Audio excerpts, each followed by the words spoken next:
All right, so much data to get through here. I'm not even sure if I'm going to be able to get through it all in this sitting. So stay tuned next Tuesday as we continue this talk on psychotronic devices caused to enhance and aid your own psychic intentions.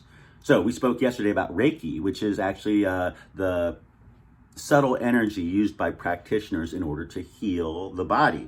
And they say that this energy can be brought in through their mind and out through their hands. And as they bring their hands to their subjects, a healing energy can be created.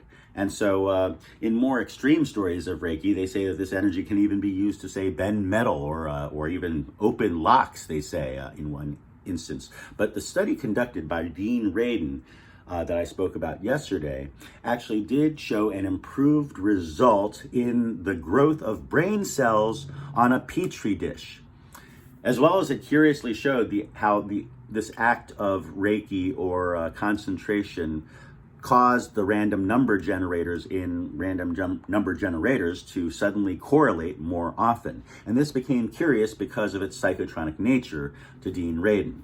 Now, by the way, please like this video and hit that subscribe button so you can see more of these, and hit the notification bell, and that way you'll be notified after I make every video just for you. These are my real life stories of the impossible, and I'm Alain Nu, the man who knows. Today I'm going to finish my story about Dean Radin's psychotronic discovery before delving into my own experience probably at the end of next week. But suffice it to say, Dean Radin's discovery, and I am 95% certain that this was actually Dean's discovery, despite the fact that around that same time, the Princeton Engineering Anomalies Research Lab were doing many other similar types of experiments, which I'll also do some videos on at the time. I think it was Dean's discovery when he realized that focused concentration or intention or emotion caused random number generators to start synchronizing their random numbers more often.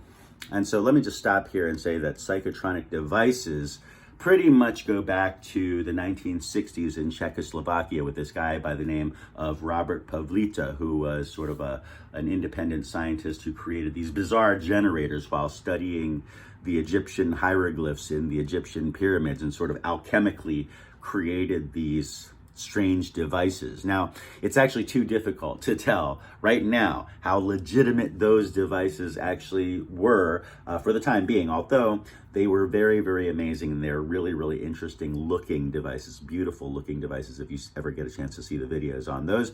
I'm going to spend, in fact, a little bit more time talking about this later on. However, Dean's discovery with RNGs really does demonstrate evidence that this could be used psychotronically with little question. So basically, he ended up, after realizing this, Princess Di passed away. Remember, this is 1997. Princess Di passed away in that horrible car accident that involved the paparazzi and stuff, and the world became alarmed. What happened was Dean actually did a study on all of the 74, I think it was 73 or 74 random number generators that were stationed in different parts of the world, all over the world, in parts of Europe, America, South America, Australia, Indonesia, and what he found was that on the day that Princess Di passed away, those random number generators correlated numbers like you have never imagined before. Now, a couple of weeks later, he did the same data testing on Mother Teresa, who just died sort of naturally of old age at the time, but the random number generators didn't show as much of a correlation. But then around Y2K, he did it, and what he predicted was that every hour on the hour, every time zone that would experience the new millennia would actually show an increased correlation of random number generators generated in the 74 number generators that were there, and sure enough, it happened.